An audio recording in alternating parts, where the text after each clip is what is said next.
আমার আব্বু দেশের বাইরে থেকে আসার পরে জাস্ট শুধু একদিন ওনার সাথে বাজারে গিয়ে চিংড়ি মাছ কিনেছিলাম। এরপর থেকে আমার আব্বু চিংড়ি লাভার হয়ে গিয়েছে। এরপর প্রায় যতবারই বাজারে গিয়েছে উনি সব সময় ওনার বাজারে চিংড়ি মাছটাই সবার আগে খুঁজে নিত। আজকেও আমার আব্বু বাজার থেকে এই চিংড়ি মাছগুলো নিয়ে আসলো, আর মাছগুলো কিন্তু অনেক বেশি তরতাজা ছিল, দেখে বোঝা যাচ্ছে। আর আমার আম্মু আজকে এই চিংড়ি মাছগুলো দিয়ে একটি স্পেশাল রান্না করবে, সেজন্য আমি এই স্পেশাল জিনিসগুলো ফ্রিজ থেকে নামিয়ে নিলাম। আর এটা হচ্ছে কলা গাছের ভিতরের অংশ। এটাকে আমাদের আঞ্চলিক ভাষায় আমার আম্মুরা আমরা বগলি বলি। এরপরে আমার আম্মু এগুলা কাটা শুরু করে দিল। আমি অনেক এক্সাইটেড আজকে এই রান্নাটা খাওয়ার জন্য।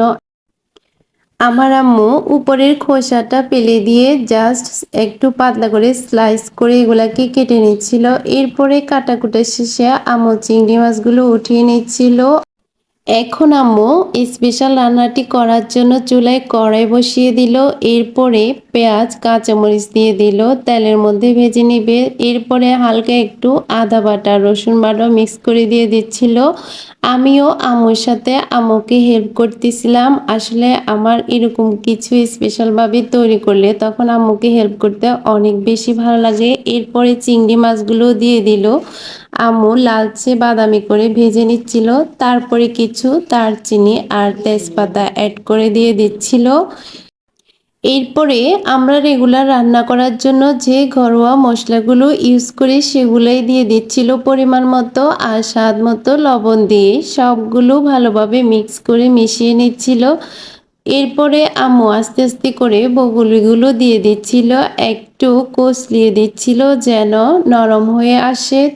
এই খাবারটি আমার কাছে এত বেশি ভালো লেগেছে যে ঘরে যদি মাছ মাংস না থাকে, জাস্ট শুধু এটা থাকে, তাহলে নিমিষে 2 প্লেট ভাত এমনিতে খেয়ে ফেলতে পারবেন। জাস্ট যারা বেশি ভাত খান তাদের জন্যই বলতেছি আর কি। এই যে আমাদের রান্নাটা রেডি, এটাই ছিল ফাইনাল লুক। দেখে বোঝা যাচ্ছে কতটা ইয়ামি হয়েছে আর ভীষণ মজার হয়েছে, মুখে একদম স্বাদ লেগে থাকার মতোই। আর এই দিকে দেখুন আমার কিউটি পায়রাগুলো গোসল করার জন্য প্রস্তুতি নিচ্ছে। তাদেরকে শুধু আমি জাস্ট বলের মধ্যে পানি দিয়ে নিয়েছিলাম, এরপরে গোসল তারা নিজেই সেরে নিচ্ছিল। আমার পায়রাগুলো কিন্তু এই দিক দিয়ে অনেক বেশি লক্ষ্মী, আমার অনেক বেশি ভালো লাগে। আর এইদিকে দেখুন আমাদের কাঁঠাল সহ ঘূর্ণিঝড়ে কাঁঠাল গাছের মাঝখান দিয়ে ভেঙে পড়ে গেছে, কিছুই করার নাই।